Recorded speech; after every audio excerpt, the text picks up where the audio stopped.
Ayan, magandang araw sa inyo lahat mga kababayan. Magandang araw sa inyo. Nandito tayo ngayon sa sakyan, medyo tumigil tayo konti kasi ang lakas ng ulan sa labas. Ito yung bagyong Opong. Painggan natin yung balita about sa bagyong Opong. Alamin po natin ngayon ang update sa bagyong Opong na papalapit na sa Bicol Region at sa Visayas. Makakausap natin si Pag-asa Weather Specialist John Manalo. Magandang hapon, John. Nasaan na ba itong bagyong Opong at ano-ano ang mga lugar na nasa ilalim ng wind signal?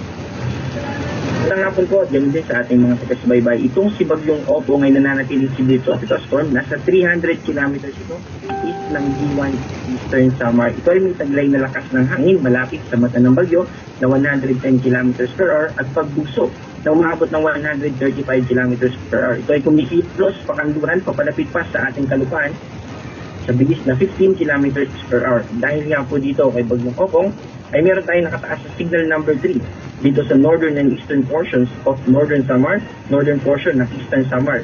At signal number 2 naman dito sa southern portion ng Quezon, eastern portion ng Marinduque, northeastern portion ng Romblon, Camarines Norte, Camarines Sur, Catanduanes, Albay, Sorsogon, Masbate, natitirang bahagi ng northern Samar, central portion ng eastern Samar, northern and central portion ng Samar, at Biliran, kasama din ang northern portion ng Leyte. Signal number 1 naman dito sa central and southern portion ng Isabela, probinsya ng Quirino, Nueva Vizcaya, Ifugao, southwestern portion ng Mountain Province, Benguet, southern portion ng Ilocos Sur, La Union, Pangasinan, Aurora, Nueva Ecija, Tarlac, Zambales, Bataan, Pampanga, Bulacan, Metro Manila, Rizal, Cavite, Batangas, Laguna, natitirang bahagi ng Quezon, natitirang bahagi ng Romblon, natitirang bahagi ng Marinduque, Occidental Mindoro, Oriental Mindoro at Calamian Islands. Kasama din sa signal number 1 dito sa Kabisayaan yung natitirang bahagi ng Eastern Samar, natitirang bahagi ng Samar at Leyte, Southern Leyte, northern portion ng Cebu, at kasama dito sa Cebu yung Camotes at Bantayan Islands,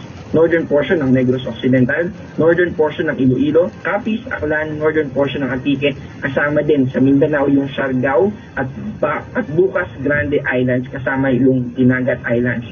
Itong mga signal number 1 po kasama yung Metro Manila. Ang ibig kong sabihin nito, sa susunod na 36 hours. So mayroon tayong lead time na 36 hours bago po natin maramdaman yung malalakas na hangin.